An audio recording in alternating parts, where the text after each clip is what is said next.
नमस्कार साथियों, आज के इस वीडियो में हम लोग देखेंगे एसकेएमयू यूनिवर्सिटी दुमका के सेमेस्टर 1 एमडीसी पेपर जूलॉजी के कुछ मोस्ट इंपोर्टेंट क्वेश्चन के बारे में जो आपके एग्जाम के पॉइंट ऑफ व्यू से काफी इंपॉर्टेंट है। साथियों, ये क्वेश्चन आपके पीवाईक्यूज में भी पूछे गए हैं और इस बार भी पूछे जाने की पूरी संभावना है।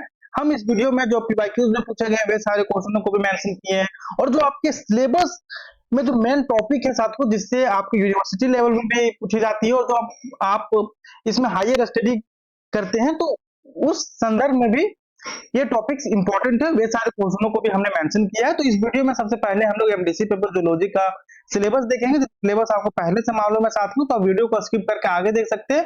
लेकिन जब भी हम लोग वीडियो लाते हैं तो सबसे पहले स्टूडेंट लोग को सिलेबस से रूबरू करवाते हैं ताकि स्टूडेंट्स को ये पता चल सके कि जो हम लोग बता रहे हैं आपके सिलेबस के को ध्यान में रख के बता रहे हैं। ये नहीं कि जूलॉजी सब्जेक्ट है तो हम लोग कुछ भी बता देंगे। जूलॉजी में तो आप लोग बहुत सारी चीजें पढ़ने हैं, लेकिन हर चीज का एक दायरा होता है, क्योंकि सिलेबस हम लोग को क्यों दिया जाता है कि आपको इस सिलेबस के अंतर्गत ये पूछा जाएगा यूनिवर्सिटी में, इस सिलेबस को ध्यान में रख के आप लोग को पढ़ना है। तो इसलिए सबसे पहले हम स्टूडेंट लोग को सिलेबस से रूबरू करवाते हैं ताकि स्टूडेंट्स को ये पता चल सके कि जो हम लोग बता रहे हैं सिलेबस के अकॉर्डिंग ही है।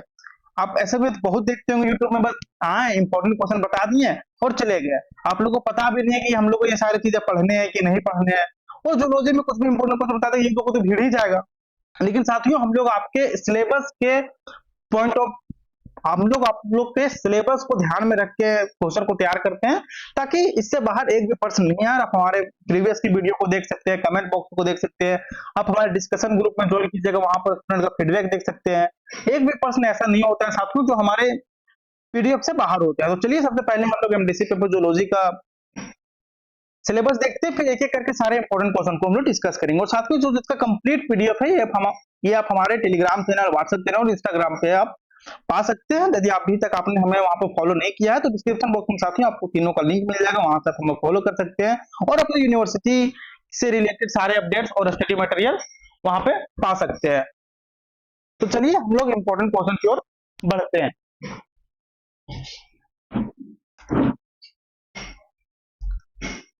तो ये रहा साथियों आप लोग का एमडीसी पेपर जूलॉजी सेमेस्टर 1 का इंपॉर्टेंट क्वेश्चन और आंसर।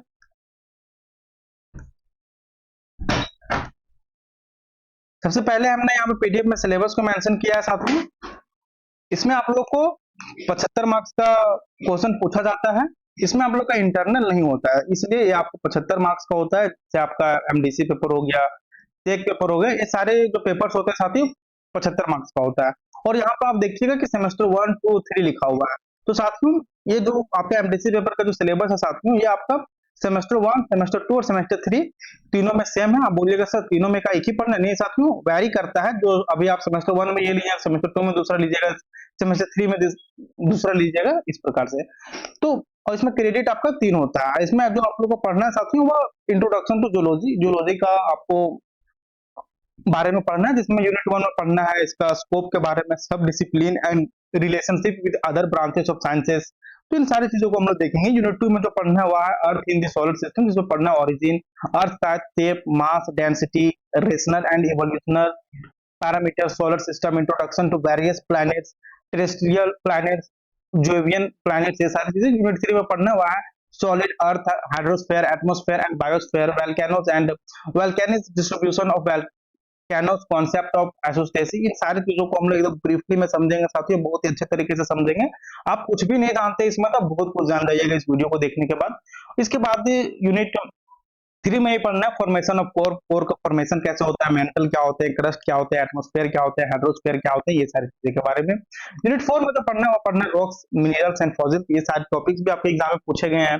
इसका डेफिनेशन पढ़ना है, जेंडर कैरेक्टर पढ़ना है और इसका यूजफुलनेस पढ़ना है। यूनिट 5 में है वह है प्लेट टेक्टोनिक्स, जिसमें पढ़ना है आप लोग को fundamental earth process, plate tectonics, plate end plate boundaries, origin of oceans, continents, mountains and rift valleys के बारे में पढ़ना है। यूनिट 6 में पढ़ना है वो आप लोग को पढ़ना है earth surface process, weathering and erosion, landforms in deserts, glaciated region and river valleys, ये सारी चीजें आप लोग को पढ़ने हैं।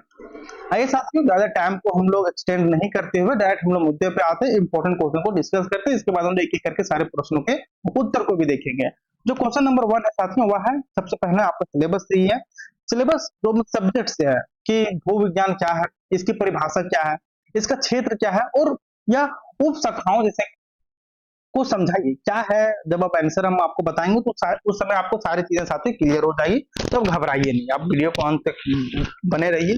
जूलॉजी क्या होता है ना साथियों, एकदम पूरा हम आपको आसान भाषा में समझाएंगे कि जूलॉजी होता क्या है, इसकी परिभाषा क्या है, इसका क्षेत्र क्या है, या उप शाखाओं जो बोला है ये क्या होता है, इन सारी चीजों के बारे में आपको हम बताएंगे। क्वेश्चन नंबर 2 है साथियों, भू विज्ञान का अन्य विज्ञान जैसे कि भौतिकी, रसायन, जीव विज्ञान से क्या संबंध है।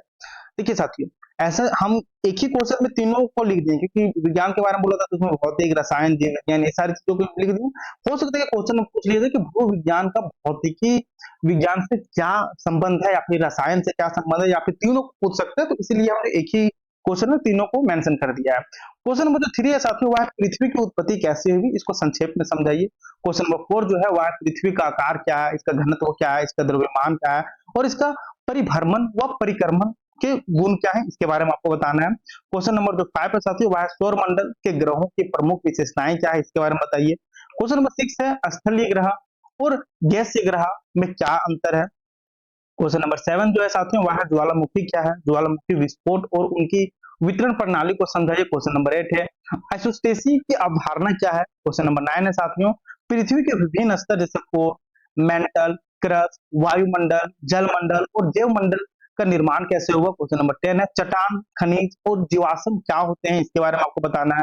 क्वेश्चन नंबर 11 है साथियों, चट्टानों, खनिजों और जीवाश्मों के सामान्य गुण और उपयोगिता को समझाइए। क्वेश्चन नंबर 12 है साथियों आप लोगों का, प्लेट टेक्टोनिक्स क्या होता है, या पृथ्वी की संरचना को कैसे प्रभावित करता है। क्वेश्चन नंबर 13 है साथियों, प्लेटों और प्लेट सीमाओं के प्रकार समझाइए। क्वेश्चन नंबर 14 है, महासागरों, महाद्वीपों, पर्वतों और रिफ्ट घाटियों की उत्पत्ति कैसे होती है, इसके बारे में आपको बताना है। और नेक्स्ट क्वेश्चन है साथियों आप लोग का, अपेक्षी जिसे हम लोग वेदरिंग बोलते हैं और अप्रदान जिसे हम लोग इरोजन बोलते हैं, या क्या होता है, इनमें क्या अंतर है। क्वेश्चन नंबर 16 है साथियों, रेगिस्तान, हिमाच्छादित क्षेत्र जिसे हम लोग ग्लेशिएटेड रीजन बोलते हैं, और नदी घाटियां में बनने वाले स्थल रूपों का वर्णन कीजिए। साथियों आप चाहें तो इसका स्क्रीनशॉट ले सकते हैं सारे इंपोर्टेंट क्वेश्चन का, और नहीं तो इसका जो कंप्लीट पीडीएफ है साथियों आप हमारे टेलीग्राम चैनल, व्हाट्सएप चैनल तो इसे डाउनलोड कर सकते हैं। लिंक आपको कहाँ मिलेगा, लिंक साथियों डिस्क्रिप्शन बॉक्स में मिल जाएगा, वहां पर जाइए, नीचे थोड़ा स्क्रॉल कीजिए, वहां पर आपको SKMU अपडेट्स टेलीग्राम का आपको लिंक मिलेगा। वहीं पर आपको हमारे ऑफिशियल इंस्टाग्राम का भी लिंक मिलेगा, यदि आप चलाते हैं तो आप हमें वहां भी फॉलो कर सकते हैं, क्योंकि हम वहां पर कॉलेजेस से रिलेटेड सारे अपडेट्स और जो भी स्टडी मटेरियल होते हैं क्लासेस के जो होते हैं साथियों, सब ये वहां पर हम लोग साझा करते हैं। तो चलिए ज्यादा इस समय नहीं घुसते हुए हम लोग डायरेक्ट मुद्दे पे आते हैं, क्योंकि आप लोग का एग्जाम है साथियों, तो हम लोग यहाँ वहां का बात अभी नहीं करते हैं। आइए, चाहे साथी तो आप स्क्रीनशॉट ले लीजिए या फिर देख लीजिए, क्योंकि देखिए हम लोग इसको ज्यादा भी ये भी नहीं समझते, क्योंकि क्वेश्चन है तो इसमें ज्यादा टाइम देंगे साथियों, तो आप लोग का टाइम देगा, और टाइम बहुत ही प्रीसियस है, तो हम यहाँ वहां का बात नहीं करना चाहते हैं, डायरेक्ट हम लोग क्वेश्चन की ओर बढ़ते हैं। क्वेश्चन जो यहाँ पर आप देख लिए होंगे तो ठीक है, नहीं तो भी हम लोग एक एक करके जब क्वेश्चन को देखेंगे उसमें हम लोग और भी अच्छे तरीके से समझेंगे।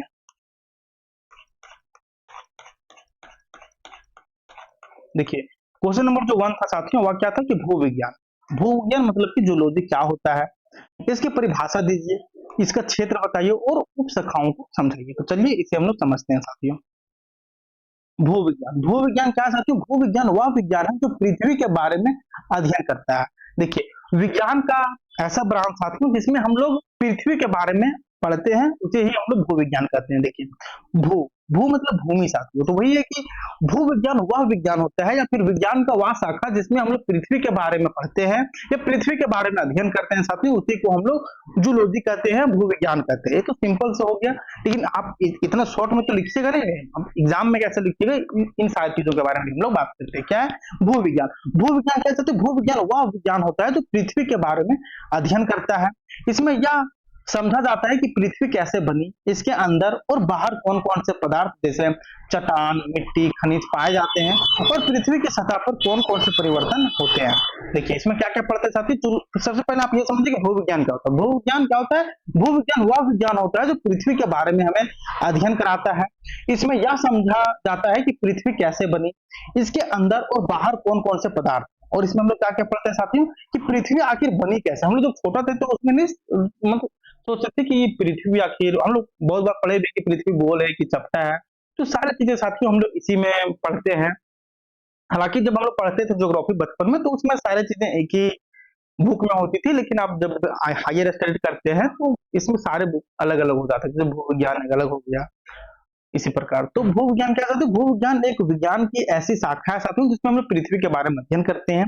इसमें हम लोग या पढ़ते हैं या फिर या समझते हैं कि पृथ्वी कैसे बनी है, इसके अंदर और बाहर कौन कौन से पदार्थ होते हैं, जैसे चट्टान, मिट्टी, खनिज पाए जाते हैं, ये सारी चीजों के बारे में पढ़ते हैं। और इसी के साथ साथ ही पृथ्वी की सतह पर कौन कौन से परिवर्तन होते हैं, इन सारी चीजों के बारे में हम लोग जूलॉजी में पढ़ते हैं।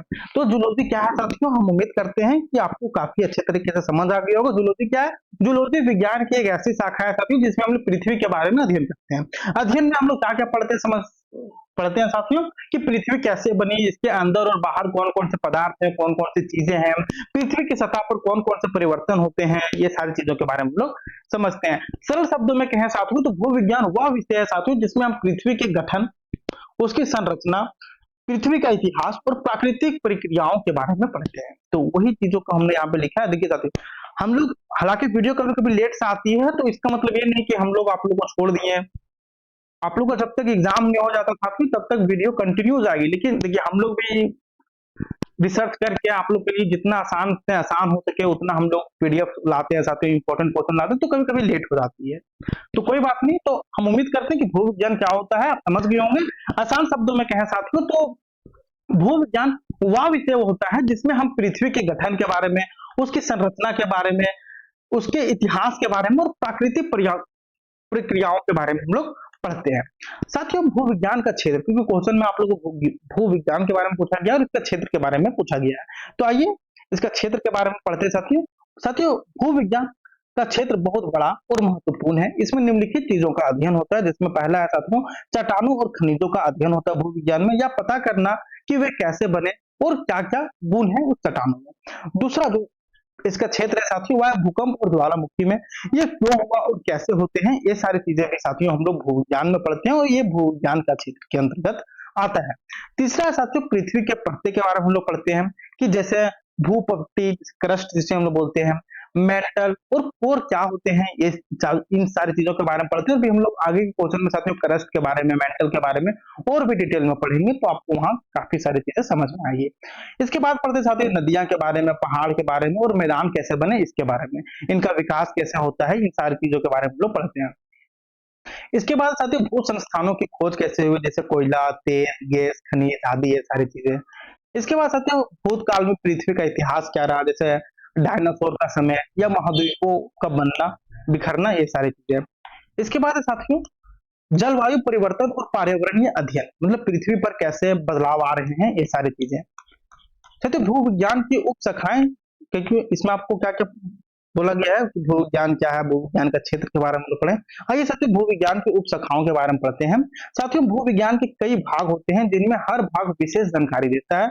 कुछ प्रमुख उप शाखाएं जिसमें है साथियों खनिज विज्ञान, जिसमें यह शाखा खनिजों का अध्ययन करती है, उनके प्रकार, रंग, चमक, कठोरता आदि के बारे में इसमें हम लोग अध्ययन करते हैं। इसके बाद है साथियों टेक्नोलॉजी सेल विज्ञान, इसमें चट्टानों के प्रकार जैसे आग्नेय है या फिर तल छठी है, रूपांतरित और उनका निर्माण कैसे हुआ, इन सारी चीजों के बारे में हम लोग पढ़ते हैं। इसके बाद है साथियों भू संरचनात्मक भू विज्ञान, इसमें साथियों या धरती की सतह पर चट्टानों की आकृति, परतों, मोड़ और भ्रम को समझने में यह हमें मदद करती है। इसके बाद साथियों भू आकृति विज्ञान, इसमें पृथ्वी की सतह की बनावट जैसे पहाड़, घाटियां, नदी, घाटियां आदि का अध्ययन होता है। इसके बाद आते भू भौतिकी, इसमें पृथ्वी के अंदरूनी भागों की जानकारी पाने के लिए भौतिक नियमों और तकनीकों का उपयोग किया जाता है। इसके बाद आते भू रसायन, इसमें चट्टानों, मिट्टी और खनिजों के रासायनिक तत्वों का अध्ययन होता है। इसके बाद साथियों प्लेंटोलॉजी, यह शाखा जीवाश्मों का अध्ययन करती है, जैसे प्राचीन पेड़, पौधे और जानवरों के अवशेष। तो तीसरा आठवां जो इसका उपशाखाएं हैं साथियों वह ऐतिहासिक भूविज्ञान, इसमें पृथ्वी के इतिहास और उसके विकास की प्रक्रिया को समझा जाता है। जैसे उप शाखा कहने का मतलब क्या है, जैसे आप मान लीजिए कि साइंस हम लोग पढ़ते थे तो उसमें क्या क्या था, बायोलॉजी था, केमिस्ट्री था, फिजिक्स था। तो फिर जैसे जैसे हम लोग आगे बढ़े तो देखें कि बायोलॉजी एक अलग बुक ही हो गया, केमिस्ट्री एक अलग बुक ही हो गया। तो इसी प्रकार साथियों जूलॉजी ज्योग्राफी के अंतर्गत आता है, जिसमें क्या है कि जिसमें भूविज्ञान भी एक उसका शाखा है। जिसमें साथियों भू विज्ञान की भी कुछ उप शाखाएं हैं, जिसमें हम लोग क्या क्या पढ़ते हैं, जैसे खनिज विज्ञान। इसमें विज्ञान जो वैज्ञानिक लोग रहते हैं साथियों, वह खनिजों के बारे में अध्ययन करते हैं, जैसे उनके प्रकार क्या है, उनके रंग क्या है, चमक क्या है, कठोरता के बारे में। फिर इसी का दूसरा जो उप शाखा है साथियों, वह है तेल विज्ञान। इसमें चट्टानों के प्रकारों के बारे में पढ़ा जाता है। तीसरा जो इसके उप शाखा है साथियों, वह भू संरचनात्मक भू विज्ञान, या धरती की सतह पर चट्टानों की आकृति, परतों, मोड़ और घन को समझने में यह हमें मदद करता है। चौथा जो है साथियों, वह भू आकृति विज्ञान। इसमें पृथ्वी की सतह की बनावट, जैसे पहाड़, घाटियां, नदी, घाटियां आदि का अध्ययन होता है। और पांचवा जो इसका उप शाखा है साथियों भू विज्ञान का, वह है भू भौतिकी। इसमें पृथ्वी के अंदरूनी भागों की जानकारी पाने के लिए भौतिक नियमों और तकनीकों का उपयोग किया जाता है। छठवां जो है साथियों, वह है भू रसायन। इसमें चट्टानों, मिट्टी और खनिजों के रासायनिक तत्वों का अध्ययन होता है। सातवां जो है वह प्लेंटोलॉजी, यह शाखा जीवाश्मों का अध्ययन करती है, जैसे प्राचीन पेड़ पौधे और जानवरों के अवशेष, ये सारी चीजें। आठवां जो साथियों वह है ऐतिहासिक भूविज्ञान। इसमें पृथ्वी के इतिहास और उसके विकास की प्रक्रिया को समझा जाता है। निष्कर्ष क्या निकलता है साथियों कि भूविज्ञान एक बहुत ही रोचक और उपयोगी विषय है, जिसमें हम लोग क्या पढ़ते हैं, जिसमें हमें ना सिर्फ पृथ्वी के बारे में जानकारी मिलती है, बल्कि खनिज के बारे में, तेल के बारे में, जल स्रोत के बारे में और प्राकृतिक आपदाओं के बारे में भी हमें समझने में मदद मिलती है। इसकी कई उपशाखाएं हैं साथियों, जो पृथ्वी के अलग अलग पहलुओं का अध्ययन करती है। जो क्वेश्चन नंबर 2 है साथियों, वह भू विज्ञान का अन्य विज्ञान, जैसे कि भौतिकी, फिजिक्स, रसायन, केमिस्ट्री, जीव विज्ञान, बायोलॉजी से क्या संबंध है, इसके बारे में आइए साथियों इसे भी हम लोग एकदम डिटेल में और अच्छे तरीके से समझते हैं। आप बोलिएगा सर कि भू विज्ञान का फिजिक्स से क्या लेना देना रहेगा, भू विज्ञान का केमिस्ट्री से क्या लेना देना रहेगा, भू विज्ञान का बायोलॉजी से क्या लेना देना रहेगा। लेकिन जब इसके बारे में आप समझिएगा साथियों, तब आपको पता चलेगा कि कैसे ये सभी चीजें साथियों एक दूसरे से कनेक्टेड है। कैसे भू विज्ञान भौतिक के बिना अधूरा है, कैसे भू विज्ञान रसायन के बिना अधूरा है, कैसे भू विज्ञान जीव विज्ञान के बिना अधूरा है। तो इन सारी चीजों के बारे में लोग भी एकदम बहुत ही डिटेल में समझेंगे। आइए साथियों देखते हैं क्वेश्चन नंबर 2 को। साथियों भू विज्ञान अकेला कोई अलग विषय नहीं है, या कई दूसरे विज्ञानों की मदद से काम करता है। जैसे कोई बड़ा चित्र बनाने के लिए कोई रंगों की जरूरत होती है, वैसे ही भू विज्ञान को समझने के लिए भौतिकी, रसायन और जीव विज्ञान की जरूरत पड़ती है। इन विषयों से भू विज्ञान का गहरा संबंध है। किस प्रकार से गहरा संबंध है साथियों, एक एक करके हम लोग देखते हैं।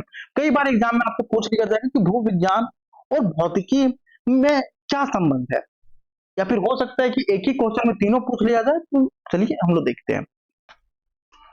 अभी आपको समझ में कभी हम लोग सोचे भी नहीं होंगे कि मतलब हम लोग कभी कभी सोचते हैं ना कि ये अलग सब्जेक्ट है तो इसका अपना एक ये है वो है, लेकिन एक आपको बात बताते चाहते सभी सब्जेक्ट एक दूसरे सब्जेक्ट के से संबंध रखते हैं। बिना दूसरे सब्जेक्ट का सहायक से कोई भी सब्जेक्ट मतलब पूरा नहीं हो सकता। आप कैसे नहीं हो सकता, आइए हम लोग देखते हैं।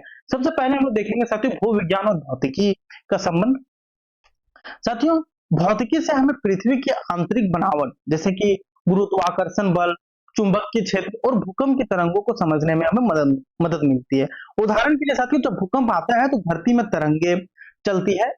इन्हें समझने के लिए भौतिकी के नियमों को इस्तेमाल होता है। इसके बाद साथियों पृथ्वी के अंदर कौन सी परत कैसी है, या भी भौतिकी विधियों जैसे सिस्मोलॉजी से जाना जाता है।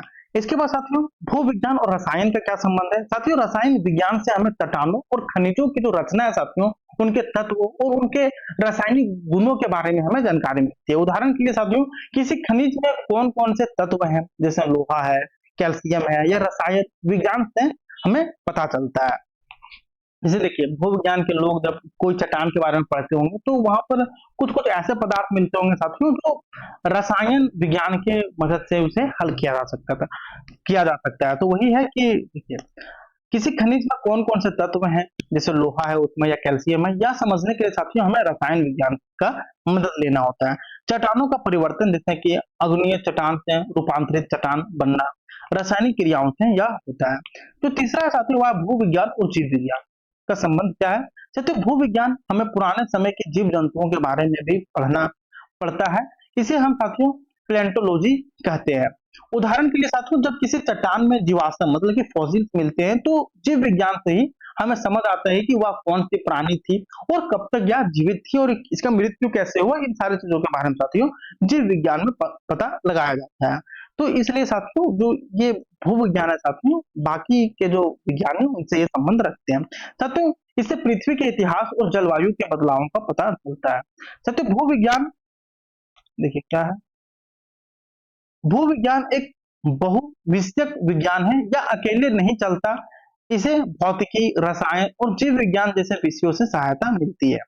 इन सभी विज्ञानों के सहयोग से ही हम पृथ्वी को अच्छी तरह से समझ सकते हैं, जैसे वह कैसे बनी, उसमें क्या-क्या बदलाव हुए और भविष्य में क्या-क्या हो सकते हैं साथियों। ये सारी चीजें साथियों हम लोग भूविज्ञान में पढ़ते हैं। क्वेश्चन नंबर 3 है साथियों कि पृथ्वी की उत्पत्ति कैसे हुई, संक्षेप में समझिए। आइए साथियों इसको हम लोग देखते हैं। काफी इंपॉर्टेंट है साथियों कि ये क्वेश्चन आप कंफर्म रख लीजिए कि आएगा। साथियों पृथ्वी की उत्पत्ति साथियों आज से लगभग 4.6 अरब वर्ष पहले यानी कि 460 करोड़ साल पहले हुई थी। साथियों यह कोई अचानक होने वाली घटना नहीं थी, बल्कि एक धीमी और लंबी प्रक्रिया थी। इसमें गैस, धूल और अन्य खगोलीय पदार्थों से धीरे धीरे पृथ्वी का निर्माण हुआ। वैज्ञानिकों ने पृथ्वी की उत्पत्ति को समझने के लिए कई सिद्धांत दिए, लेकिन सबसे प्रसिद्ध और स्वीकृत सिद्धांत था साथियों निहारिका सिद्धांत, नेबुलर हाइपोथेसिस।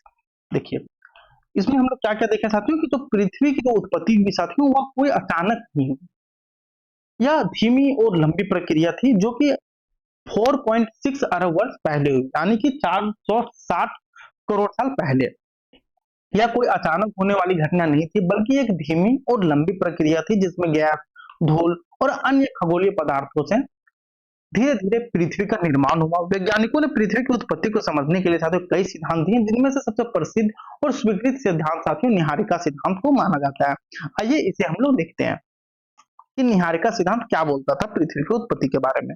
साथियों इस सिद्धांत को सबसे पहले इमैनुअल कांट और बाद में पियरे लैपलस ने विस्तार से समझाया। नाम आप जरूर याद रखें साथियों कि सिद्धांत को सबसे पहले किन्होंने साथियों इमैनुअल कांट और बाद में किन्होंने पियरे लैपलस ने विस्तार से समझाया। इस सिद्धांत के अनुसार उन्होंने क्या बताया साथियों कि बहुत समय पहले अंतरिक्ष में एक विशाल बादल था जो गैस जिसमें हाइड्रोजन और हीलियम और धूल के कणों से बना हुआ था। देखिए इस सिद्धांत में इन दोनों वैज्ञानिकों ने क्या बताया साथियों कि बहुत समय पहले अंतरिक्ष में एक विशाल बादल था जो गैस जिसमें हाइड्रोजन और हीलियम और धूल के कणों से बना हुआ था। वो बादल किस चीजों से बना हुआ था साथियों? हाइड्रोजन और हीलियम से और धूल के कुछ कणों से यह बना हुआ था। साथियों यह बादल धीरे धीरे घूमने लगा, घूमते घूमते यह सिकुड़ने लगा, जिससे उसका तापमान और दबाव बढ़ने लगा। देखिए क्या है साथियों निहारिका सिद्धांत में जो सिद्धांत दिए जिन्होंने इमैनुअल कांट और बाद में जो पियरे लैपलास ने इस सिद्धांत को विस्तार से समझाया, उन्होंने कहा कि आज से बहुत साल पहले अंतरिक्ष में एक विशाल बादल था, मतलब बहुत ही बड़ा बादल था जो कि गैस जिसमें हाइड्रोजन था और हीलियम था उस बादल में और धूल के कुछ कणों से वह बना था। यह बादल धीरे धीरे घूमने लगा। क्या हुआ था देखिए एक बादल था, बहुत ही बड़ा विशाल बादल था जिसमें क्या था हाइड्रोजन था और हीलियम था और कुछ कणें थी और यह साथियों बाद में पूरा घूमने लगा घूमने लगा घूमने लगा, जिससे क्या हुआ घूमते घूमते या सिकुड़ने लगा। मान लीजिए कि कोई घूम रहा है साथियों, पूरा घूम रहा है घूम रहा है घूम रहा है घूम रहा है सॉरी घूम रहा है घूम रहा है घूम रहा है घूम रहा है घूम रहा है, जिसमें क्या था हाइड्रोजन था, हीलियम था और धूल के कुछ कण थे। जिससे घूमने से क्या हुआ या सिकुड़ने लगा, जिससे उसका तापमान और दबाव बढ़ने लगा। यहां तक आप समझ गए साथियों। इस प्रक्रिया में बादल का बीच का जो भाग था साथियों बहुत गर्म और घना हो गया। देखिए तो क्या होता है ना कि ये कोई घूम रहा है साथियों, तो क्या हो रहा है कि उससे वहां से जो सेंटर में जो है साथियों क्या हो जाएगा वो पूरा गर्म हो जाएगा और वो पूरा घना हो जाएगा और वहां से सूरज का निर्माण हुआ। देखिए काफी इंपॉर्टेंट है साथियों। यदि आप भूविज्ञान में सारी चीजें हम लोग जो पढ़ते हैं पृथ्वी के बारे में पढ़ते, सबसे पहला जो क्वेश्चन पूछ दिया जाएगा कि पृथ्वी का उत्पत्ति कैसे हुआ, आप इसके बारे में बताइए, तो फिर क्या बताइएगा? तो वही सारी चीजें हैं कि बहुत समय पहले अंतरिक्ष में एक विशाल बादल था जो गैस और हाइड्रोजन और धूलों के कणों से बना हुआ था। यह बादल धीरे धीरे घूमने लगा, घूमते घूमते या सिकुड़ने लगा, जिससे उसका तापमान और दबाव बढ़ने लगा। इस प्रक्रिया में बादल का जो बीच का भाग था साथियों बहुत गर्म और घना हो गया और वहां से सूरज का निर्माण हुआ। यहां तक क्लियर है साथियों। इसके चारों ओर बचे हुए गैस और धूल के कणों से गोल गोल चक्रों के रूप में छोटे छोटे टुकड़े बनी, जिन्हें प्लेनेटिस्मल छोटे ग्रह जैसे कण कहते हैं। देखिए क्या हुआ, पहला जो घुमा तो उससे सूर्य का निर्माण हुआ। क्या हुआ, इस प्रक्रिया में बादल का जो बीच का भाग था बहुत गर्म हो और घना हो गया और वहां से सारे सूरज का निर्माण हुआ। इसके चारों ओर बचे हुए जो गैस और जो धूल थे साथियों, धूल के जो कणे थे वह गोल गोल चक्रों के रूप में छोटे छोटे टुकड़े बनने लगे, जिन्हें प्लेनेटिसिमल छोटे ग्रह कहते थे। साथियों ये छोटे छोटे जो टुकड़े आपस में टकराते गए और जुड़ते गए, इस तरह से धीरे धीरे एक गोल आकार का बड़ा पिंड बना जो आगे चलकर हमारी पृथ्वी बनी। तो क्या कैसे बन रहा है आपको पता पता चल रहा है ना अभी? ये देखिए, हम लोग तो देखे नहीं, जो सिद्धांत बताया गया वही सारी चीजों के बारे में पढ़ेंगे हम लोग ना। तो वही है कि ये छोटे छोटे जो टुकड़े थे साथियों आपस में टकराते गए और जुड़ते गए, इस तरह से धीरे धीरे एक गोल आकार का बड़ा पिंड बना जो आगे चलकर साथियों हमारी पृथ्वी बनी।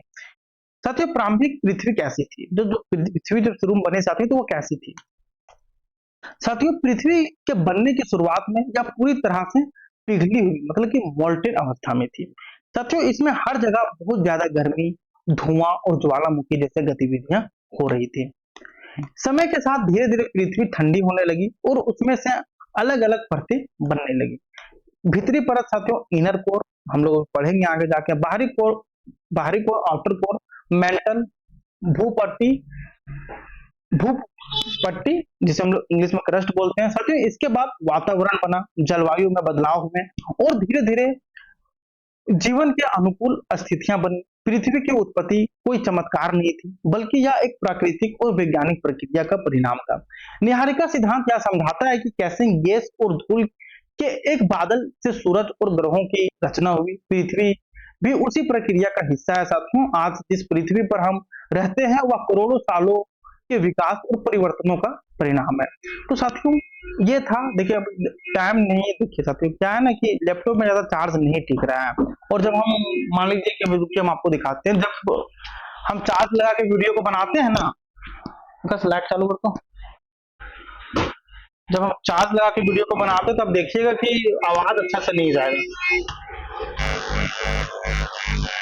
यदि आवाज अच्छा से गया तो फिर बहुत बढ़िया बात है, नहीं गया तो फिर इसके लिए सॉरी। इसलिए बिना चार्ज को हटा के हम करते हैं, क्योंकि जब चार्ज लगा के करते हैं तो आवाज अच्छा से नहीं जाता है, तो आवाज पूरा डिस्टर्ब हो जाता है।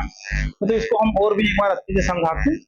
लेकिन चलिए हम इसको खोल के देखते हैं। हालांकि ये क्वेश्चन तो हम आपको बता ही दिए। नेक्स्ट वीडियो में साथियों हम लोग देखेंगे क्वेश्चन नंबर 4 को, जो कि है आपका क्वेश्चन नंबर 4 है साथियों, पृथ्वी का आकार क्या है, इसका घनत्व क्या है, द्रव्यमान क्या है और इसका परिभ्रमण व परिक्रमण क्या है, इन सारे चीजों के बारे में हम लोग जानेंगे। तो साथियों मिलते हैं नेक्स्ट वीडियो में, तब तक के लिए धन्यवाद। यदि वीडियो आप लोग को अच्छी लगी तो वीडियो को लाइक करें, चैनल को सब्सक्राइब करें और अपने दोस्तों के साथ इसे शेयर करना ना भूलें। और इसके कंप्लीट पीडीएफ के लिए साथियों आप हमारे व्हाट्सएप चैनल, टेलीग्राम चैनल को ज्वाइन करना ना भूलें। और यदि आप इंस्टाग्राम चलाते हैं तो हमें वहां पर फॉलो कर सकते हैं। डिस्क्रिप्शन बॉक्स में साथियों आपको धनबाद मैथ अकेडमी ऑफिशियल का इंस्टाग्राम अकाउंट मिल जाएगा। धन्यवाद साथियों, मिलते हैं नेक्स्ट वीडियो में।